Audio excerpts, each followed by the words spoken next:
Welcome to Who Are You? Uninterrupted with Felicia Hatcher. Let's get started. If at every intersection of your life, right, throughout the journey, if the light was always green, where would you go and what would your life look like?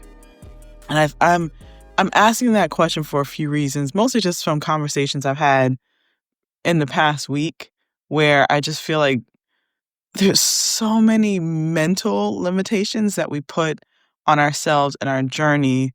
And so many of us just plan to just get by. And what kind of life is that, right? And so if there were nothing stood in the way of you achieving your success, it's usually the question I usually ask people, right? Like defining your life uninterrupted. If nothing stood in the way of you achieving your success, whatever success means to you, what would your life look like? What would you do? Who would you be around? Where would you travel to? Where would you live? What kind of food that you would eat? And I'm asking the question in a different way because it's not like, well, what are your goals and what do you want to do and what kind of career do you want to have? It's like, no, how do you think about your life much bigger than you currently think about it right now, right? And so um, it allows you to think much bigger and much more expansive about what the possibilities are for you and the life that you're building and where you were ultimately trying to go. And so I don't know, man. Someone answer that question for me, right? Like what would it look like along the journey of your life if every light was green? And I know you're probably saying, well, Felicia, not every light is green. Yeah, there's yellow lights telling you to slow down. And of course, there's red lights that tell you to stop. But it's all about how you look at things, right? And so challenges are going to punch all of us in the gut if they haven't already, right? Along this journey, whether you are in your career, you own a business, you're retired, whatever, like things are going to punch you in the gut more times than you will ever begin to account for. But getting back up and how long it takes you to get back up, that's the journey, right?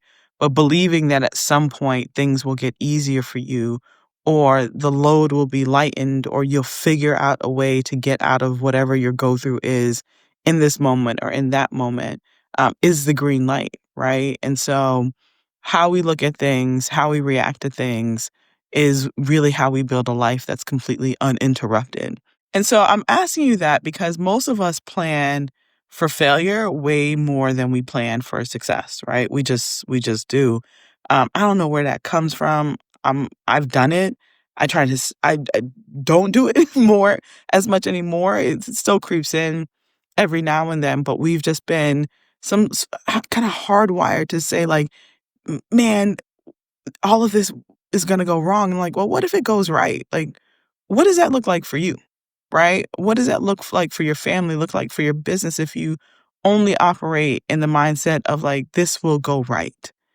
It will always go right. It will always work out in our favor. I remember when I worked for the NBA, the Minnesota Timberwolves to be exact, in really cold Minnesota.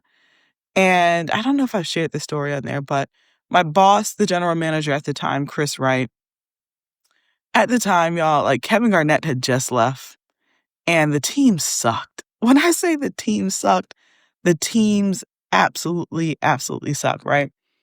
And so the WNBA team and then also the NBA team, right? And so I was the front office marketing manager for the WNBA team. I'll be honest, I should not have had that job at like, I think I was 24, 25, right? But I had the job and I did a good job at it and I didn't do a good job at it. Anyways, not the point. And so Chris Wright had called us, I'm going to drink some water.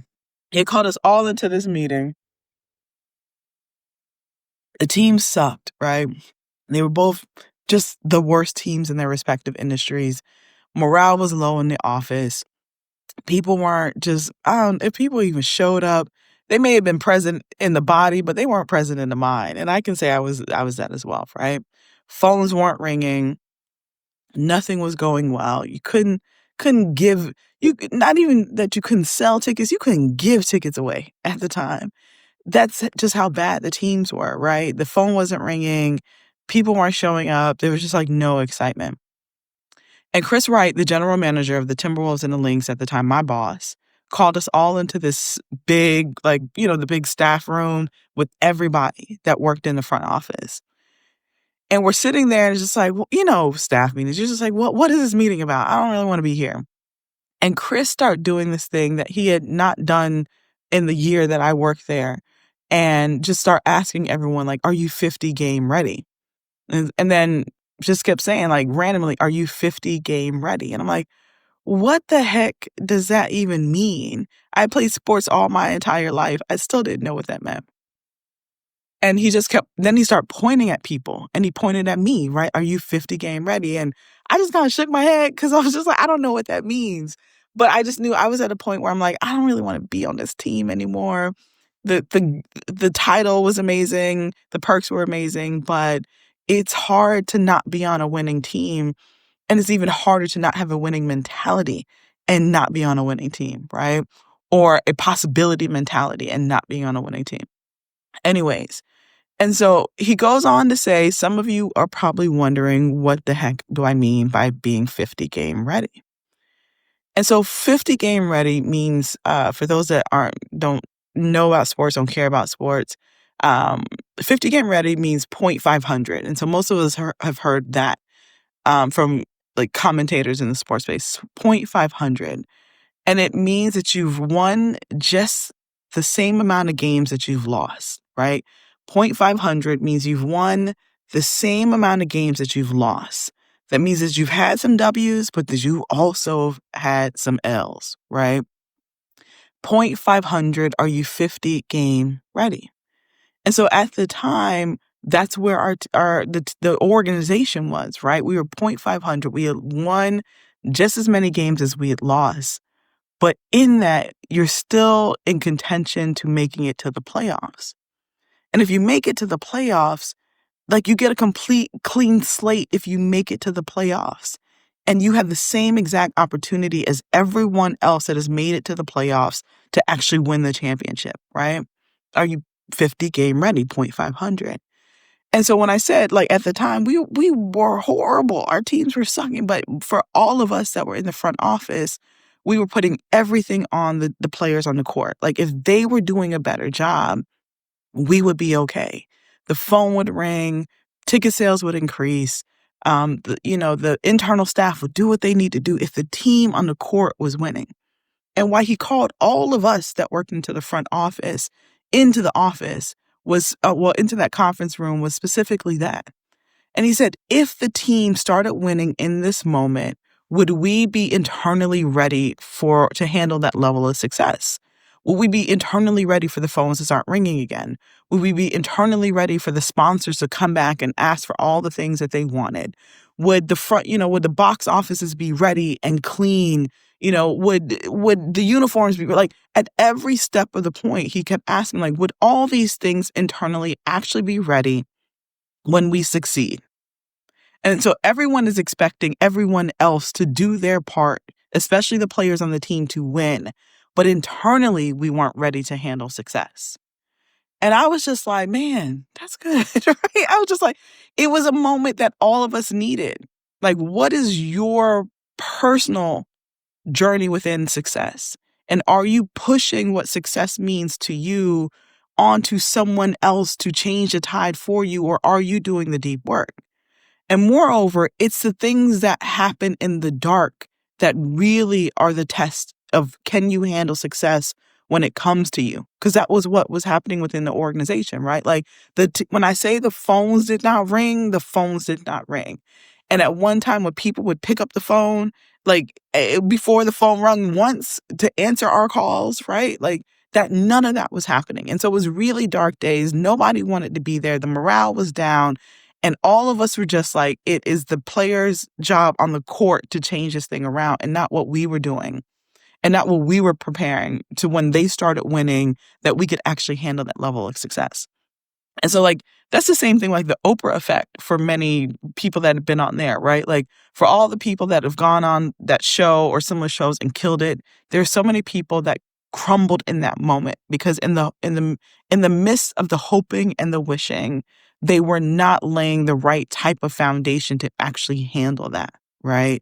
I've shared the time that, myself and my husband and our business Feverish was featured on the Today Show. And this was years ago. This is at least, I don't know, at least 10 years ago now. And the phone rung so much. We weren't ready for that. We thought we were ready and we needed it.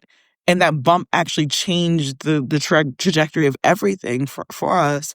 But we could not keep up with the sheer amount of requests and the different type of requests that were coming in. We hadn't really defined what success looked like for us. And, was doing a pitch competition, well, judging or sponsoring a pitch competition during Christmas. And one of the entrepreneurs there that I think had been featured on Shark Tank said the same thing. Like, I just was not ready for that. And so I'm telling you that story because so many of us plan more for failure than we actually do success.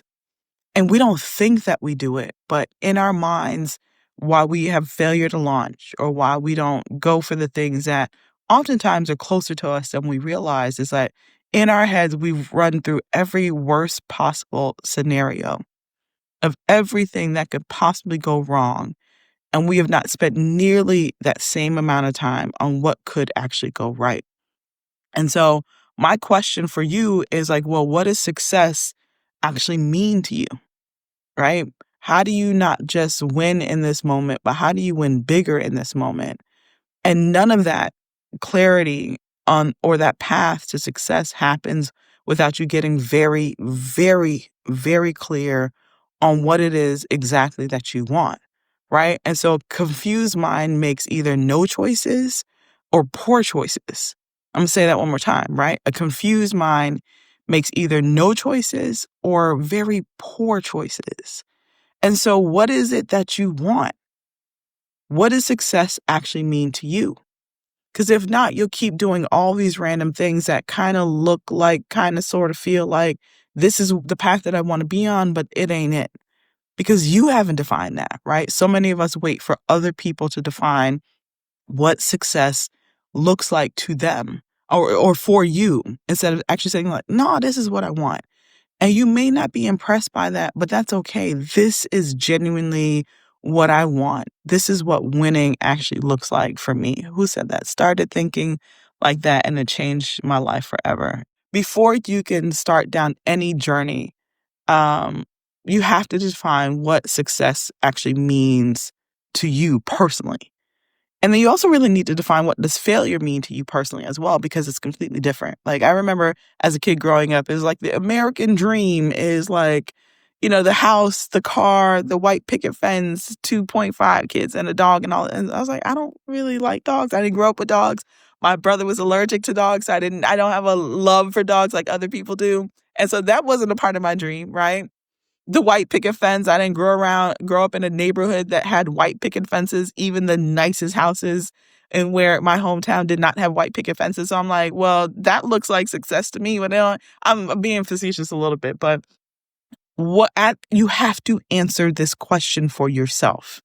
You have to. What does success actually mean to you? And it's going to change as you change, right? Because ultimately you have to become the person that can do that thing. You have to change and morph and grow into the person that can turn into and manifest like that actual success. But none of that actually happens if you don't define what it looks like to you, right? None of us. Well, maybe some of us, right? Like if you need to drive somewhere and you don't necessarily know the address or the coordinates or the turns to get there, you're not just getting in the car and just driving and hopefully randomly I will stumble upon my destination. We don't do that. You say, hey, this is where I need to go. I'm going to get in the car. I'm going to do people still have external GPSs or I just use my phone, right? I'm going to put the address to the destination of where I'm trying to go in there. And then something is going to guide me, something that has more information than I do, but I know I want to go from point A to point B and guide me on the steps of how to get there. But you're not getting in a car and just saying, I feel like this is where I need to go, and not giving your car a destination of where it actually needs to take you. And so many of us, and I was at that point at one point in my life too, maybe 2 points in my life, where I'm just like, I'm just going to let the wind guide me. And then you look up and you're like, I'm nowhere near where I wanted to go. But did I actually define where I wanted to go? No. And so if you don't get into a car and say, car, just tell me where to go, even Tesla don't do that, right? Without saying, these are the type of destinations that I would like to go. This is where I ultimately want to go. You're not going to get there. Same thing with a plane ride, right? You can't even get on a plane. You can't even get on a plane. You can't even buy the ticket to sit on the plane unless you buy a ticket that tells you where you want it to take you. It's going to ask you, where are you right now? Meaning you have to do a personal assessment. Where am I right now? And where do I want to go? How many stops along the way do I want to take in order to get to my final destination? Do I want a straight nonstop flight, which is how I like to travel? I don't want to be in 2 or 3 airports under COVID, right? Um, do you want a nonstop flight to getting there? Do you want 2 stops? Do you want 1 stop? Where do you want that 1 stop to be? Here are our suggestions of the routes that you can take, right? The airline's going to tell you, but ultimately you can say, hey, I want to go from Miami to LA, which is my flight this past week, right? But I want to stop in Dallas, Texas first. And then for whatever reason, I want to go to Wyoming. And then ultimately I want to land in LA. And so there are all these small instances in our life where we constantly have to say, this is where I am, and this is where I want to be taken. But then when we think about the trajectory of our life and our business and our career, our personal lives and our relationships, all of a sudden we leave everything up to God or everything up to the wind or everything up to chance. And it doesn't work like that, right? And so being able to define what success actually looks like to you is so important because it looks something completely different to everyone else. Like there's one thing to win and there's one thing to win bigger. There's one thing to win once and there's one thing to constantly be winning. But that starts with defining exactly what winning looks like for you. Another big part of that is actually uncovering exactly what your zones of opportunity are, right? Once I realize these are my gifts or this is what your genius is, where do you want your gifts to take you? A mentor of mine said, our gifts our gifts will make room for us. But first we got to tell it what rooms to take us in. And most of us finally get to the point. When you finally get to the point where you say, this is my thing, this is my jam, this is what I do better than anybody else, that's cool. But knowing that and getting to that point of clarity it's extremely important. But most people don't then say, well, what do you want that to do for you? Or what are you going to do with that, right? And so once you realize where you want to go, or what your thing is, what you are ultimately good at, what your zone of genius is, what you feel like you are better at than anyone else, what you have a level of confidence in. And guys, remember, confidence at the end of the day is really about trust, right? So the root word of confidence is to confide. And what does confide mean? We confide in people that we trust. And so at the end of the day, if you lack confidence, it means that you don't trust yourself and what you are currently doing or the path that you were set out on. And trust and confidence comes from clarity. And so like I said before, a confused mind makes either very poor decisions or no decisions at all. And so in order to get to your zone of genius, and in order to have confidence that this is the ultimate impact that you are going to have, you have to trust yourself. And you do not get to trusting yourself until you have clarity on who you are as a human being, who you are and the impact that you want to have, right? And so y'all know I talk a lot about Gay Hendricks' book, The Zone of Genius. I wrote a book called Genius Jam. And so being able to really work through these 7 zones are really important, right? And so I go through your zone of no return. That means all the things that you do that you have no business doing. You get little to no return on the time, energy, resources, dollars, heartache that you put into that. You need to stop doing those things, right? Being able to win bigger is understanding what your zones of no return is. Being able to win bigger is understanding what your zones of low return is. That means you get little to no return on the resources, the time, the dollars, the energy, the people, the human capital, the social capital that you put towards doing those things. And so many of us can't get to the clarity of who we are, and ultimately where we want to go, so that we can actually start winning bigger and having Super Bowl size returns on our investments and our time, because we are stuck in those two first zones. And so your zone of no return and then your zone of low return, right? Your zone of excellence is like you are really good at these things. You know how to do them. You have a high level of understanding. You probably even make really good money here. But your zone of excellence is also your comfort zone. You're really, really comfortable here. You could live and die in this box and probably do okay, but who wants to live a life of just being okay? Who wants to live a life of just being okay? I don't think you want to do that. I definitely don't want to do that, right? And I had to design my life differently so I wasn't living a life of just being okay. I don't want that for you either, because a comfort zone will literally kill you, but it's also comfortable. It's like sitting on a really good plush couch, right? It's not the cloud couch, right? That one of my friends just bought, but it's a nice IKEA couch, right? And so you don't want to be there. It's comfortable, you're okay, but that's not how you want to be the best steward of your gifts. That's not how you will ever be the best steward of your genius. And so, your zone of excellence are the things that you do that you're good at, you're not great at, but you could live and die in this box and kind of be okay. But I know for most of you, you probably have this kind of tension in your body. We all do, right? Because our bodies actually tell us more than our minds. Our minds justify things. Our bodies are always going to tell us the truth. That, like, there's something in me that I got more. There's more impact.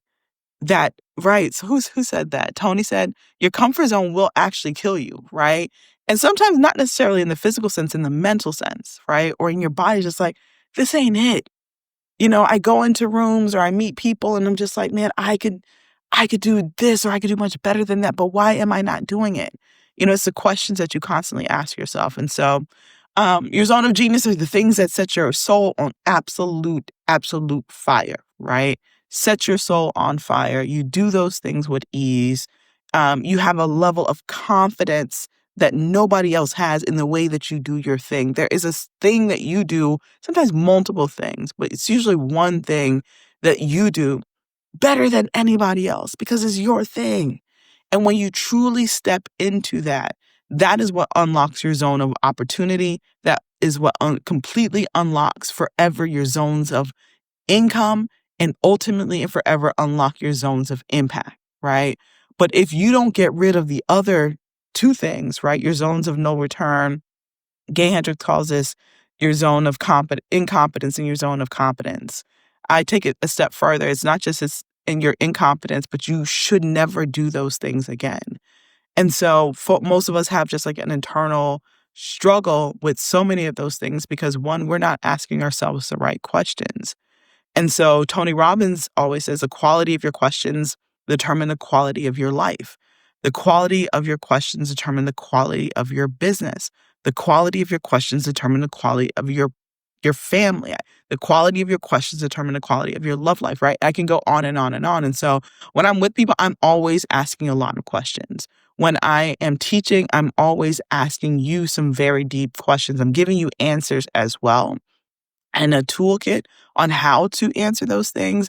But more than anything, we are not asking big, rich, expensive questions out of ourselves and the people around us. And as a result of that, we don't get the insight that we need to have our next best move. And so my masterclass is designed to teach you how to get to your next best move. But before you can start working on winning bigger, you have to unlock and move over and move past the things that are making you play small. So many of us walk into rooms and we have the right answer in that right moment for the right position that we are in the right time that we're in, and then we shrink. And as a result of that, we become our own worst enemy, because then we don't get to show people how brilliant and valuable that we are. Most of us undervalue our value or our, people say worth. I hate it with a passion because no one could put a price on your worth, right? But I think, whoever you pray to, the man above, and so our value, right? If we're not careful, we devalue ourselves based off of how we walk into rooms, how we join conversations. One of the biggest things that people say to people, and they think it's a term of endearment in business, but it's actually not. When you get on the phone with someone and you say, I know you don't have a lot of time right now. If you could just, or I know you're really busy, it is actually the kiss of death. It takes all of your power out in that conversation in the first 5 seconds. Because what it actually signifies to the person is like, they don't value that we're on the same level to have a conversation. Because if they did, they know that their time is just as a value as mine. And so stop saying that, right? That's one of the ways that you play small. There's all these macro and micro ways that we play small every single day that we don't realize it. There's so many of us that when we're walking, and this is definitely happens a lot to people of color, right? Where we'll be walking on a sidewalk and we move out the way for the other person instead of then letting them move out the way for us. Why are you not taking up all the space that you need in every situation that you walk into, especially on a sidewalk? It's a lesson that I had to learn. I didn't even realize I was doing it. I'm like, why am I moving out the way? Why is this person not walking around me? And the way that we show up on sidewalks, the way that we show up in rooms are the ways that we show up in life. And so many of us don't even realize that. And so when the big moment happens and you shrink, you're just like, why did I do that? I don't understand why I did that, or am I doing that? Well, because you did it at the coffee shop earlier today. And you did it on the phone call earlier when you said, oh my gosh, like, I know you don't really have a lot of time, but no, just get to the point. That is the way that you show appreciation and time. Don't use your words to suck out all your power in the conversation. And then you wonder why you didn't close the deal. Because you immediately told them from the way that you started the conversation is that my time isn't as valuable as yours. And let me shrink in this moment. I'm so sorry. Even though you both agreed to be on the phone at the same time. There's an agreement that happens. Do not suck yourself or suck out the power that you have in the little things that you do, because in the big moments, it happens the same way. And so Lisa Nichols said that to me, right? And so many of us walk into conferences and events and we literally sit into the back. And there's always room in the front of the room. There's always room in the front of the room. My mom taught me a lot of lessons, but like in the flesh taught me this thing. We were at a Black Enterprise conference. I was speaking at the event. And it was so funny because when they put the flyer out for the event, it was like TD Jakes' face and my face and then like there's like 4 of us. And when you talk about my mom, like turned cartwheels, went crazy, sent that flyer to every single person that was in her network, right? So I say that to say, and I'm telling you that because there was no way that my mom was not going to come to this conference with me, right? So I was speaking, I think it was the Black Enterprise Entrepreneur Conference. I don't even remember what city. And so I think my talk ended late, right? And TD Jakes was the lunchtime speaker. And so we got there late. The room was like kind of full. And when we walked in, they were like, you're just going to have to stand up in the back because the room is full. And before the guy could even finish his sentence, y'all, my mom had like beelined it to the front of the room. And she was just like, I'm not standing back here. And she just kept walking. Like, she's like, I didn't even hear you tell me that I got to stand in the back of the room. Right. And so she beelines it to the front. And so I'm like, it's so fast that I didn't even really see where my mom went at the time. And so she like, I turn around and like, she's like almost at the front. And then she sits down in the very front and like kind of waves and is like, come on. And so I walk all the way up to the front. I'm like, oh my gosh. Like, and immediately you're like, oh, this is going to be embarrassing. There's not going to be any seats at the front. And you know what? There were like 2 rows of seats at the front. And my mom was sitting at the very front to the point where like, and this is pre-COVID, y'all, right? To the point where like any spit that probably came out of TD Jakes' mouth could like literally land on my mom's foot, right? Like that's how close she was.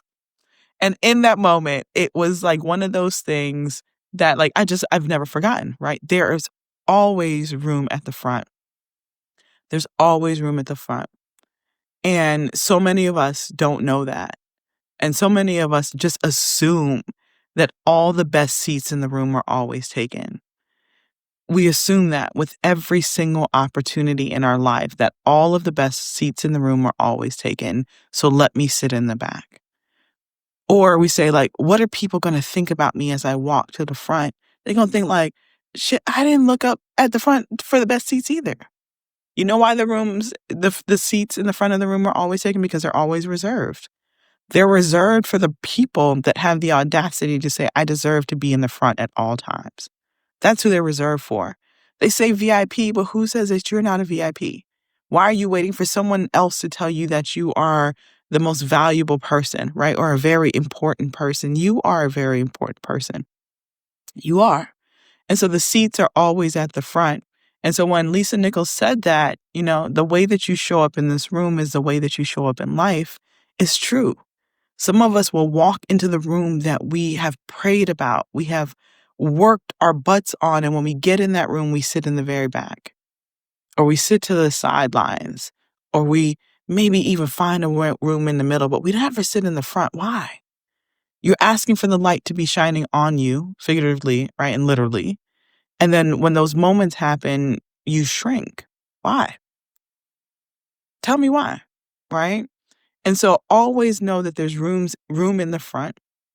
Oftentimes events, and I plan more events than I can begin to account, that we reserve room, right, for people block off seats, all these different things. And a lot of times people don't show up, their schedules change. There's always room in the front. And so 9 times out of 10, if you see, unless I have to go do something, I am in the front row because that's where all the best seats are. And also, it's intention. I came here for a reason. I want to learn this information. I want to do whatever. And I want the best seat in the house. I want the best advantage at all times. And you should always want that for yourself as well. I don't even know how I got on this tangent at all, but my mom taught me that lesson. And so many of us need to just hold on to that. We're so afraid of being embarrassed. We're so afraid of being embarrassed of what people are going to think. That's why we shrink in moments when we should be shining. That's why we are always playing small. But what does your life look like playing big? And taking the moment to actually define what bigness actually looks like for you is really, really, really important. It's definitely your mentality, right? And I had this post that talked about that. Like the moment that you realize that everything around you, the good and the bad, but mostly the good things that are waiting to happen in your life are all predicated on mindset. Like before it changes you, it really pisses you off. And I wish more people would have a conversation about that because you don't want to stay in that part too long. But it's also important to recognize the fact that, like, once you realize that it was really the way that you thought about the thing and that thing stopped you for as long as it did, once you get that clarity and it moves out of your way, one, you are forever changed. But like you're a little upset because you're just like, man, if I would have only realized that a year ago or 6 months ago or 5 years ago or 20 years ago, like everything would be completely different. Everything. And so mindset, who said that? The golden life is absolutely true, right? Bristol, don't let doubt and fear hold you back. Neither one, like, especially doubt, right? Like doubt and belief take up the same amount of energy. You're tapping into literally the same mental process. And many of us think that it's two different things, right? You're either going to believe that this thing is possible or you're not going to believe the thing is possible. Both of them are beliefs. Which one is going to hold you back and do nothing for you but stress and raise your heart rate, right? And which one is going to move you forward in ways that you can only begin to imagine how impactful that can be. Hey, Danny, definitely asking myself, why am I not doing this? So I would change asking yourself, why am I not doing this? Because you're you are asking the question from a deficit mindset, and oftentimes that's not really helpful, right? You should ask yourself not why am I not doing this, and you should ask yourself, who do I need to help me move this forward? What do I need to do to move this forward?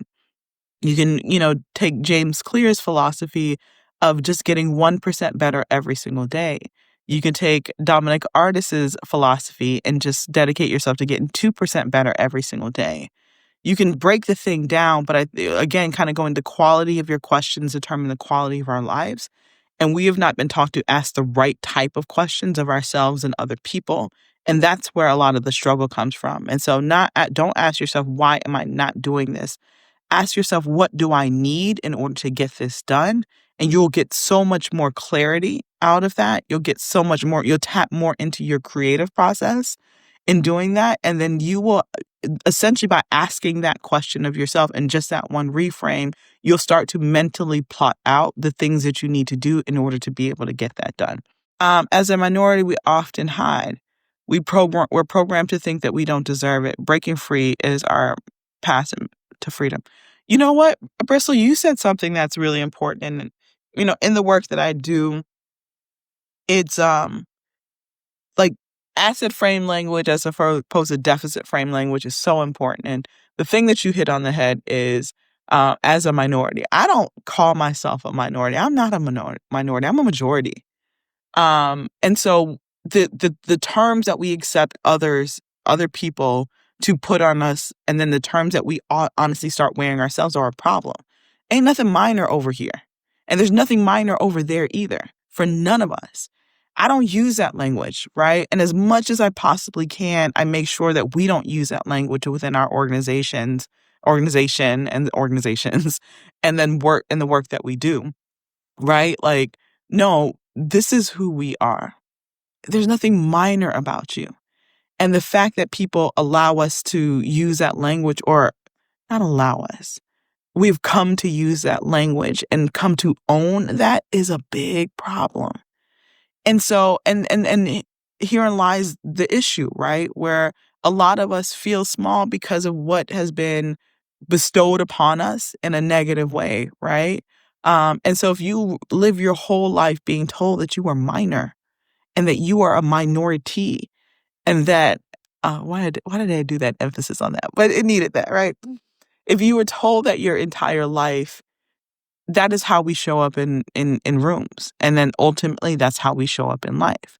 But if you say, ain't nothing minor over here about me, and you use that, and when people say that to describe your people, you tell them, we're not using that language anymore, then hopefully they will stop. At least one person will stop. And if you can get one person to stop, you can get two and go on from there. But I don't use that language.